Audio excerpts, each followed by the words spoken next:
क्या आप भी करते हैं अपने ज्ञान का घमंड? तो सुने ये प्रेरक कथा। एक व्यक्ति अपने इलाके का सबसे ज्ञानी मनुष्य समझा जाता था। सभी उससे सलाह लेने आते। उसके पास ज्ञान का अपार भंडार था।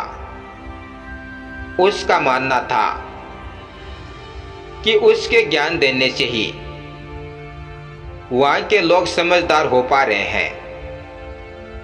इसी अहंकार में उसने सोचा कि मैं लोगों को बेवजह ज्ञान क्यों दूं? लोग समझदार हो गए तो मुझे सम्मान नहीं देंगे। उसने तय किया कि वह सारा ज्ञान हमेशा के लिए छिपा देगा ताकि कोई ज्ञानी न बन सके। उसने सारा ज्ञान बटोरकर एक घड़े में भर लिया।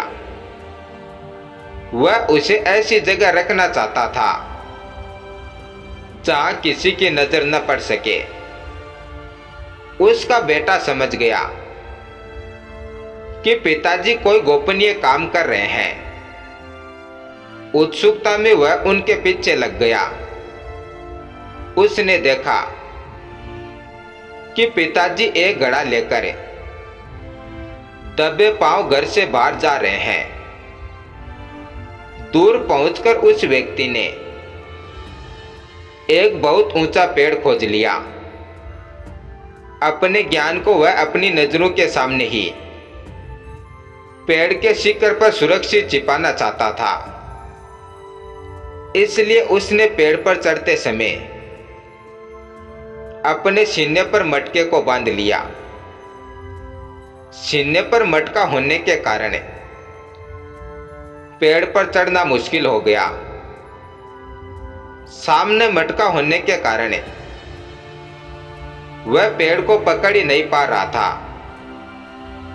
बेटा पिता को प्रयास करते हुए देखता रहा। आखिरकार वह बोल पड़ा कि पिताजी, मटके को अपनी पीठ पर टांगेंगे तभी आप पेड़ पर चढ़ पाएंगे। यह सुनकर वह व्यक्ति हैरान हो गया और बोला कि मुझे तो लग रहा था कि मैंने दुनिया का सारा ज्ञान इस मटके में बंद कर लिया है, लेकिन तुम्हारे पास तो मुझसे भी ज्यादा ज्ञान है।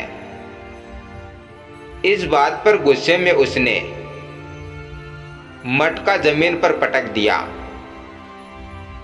जमीन पर गिरते ही मटका टूट गया और उसमें बंद सारा ज्ञान मनुष्य में फैल गया। इस कहानी से हमें यह सीख मिलती है कि कई बार लोगों को भ्रम हो जाता है कि उसके जैसा पढ़ा लिखा या बुद्धिमान कोई दूसरा व्यक्ति नहीं है। लेकिन व्यक्ति को कभी भी अपने ज्ञान का अहंकार नहीं करना चाहिए, क्योंकि ज्ञान की कोई सीमा नहीं होती। ज्ञान होने का अभिमान करना सबसे बड़ा ज्ञान है। धन्यवाद।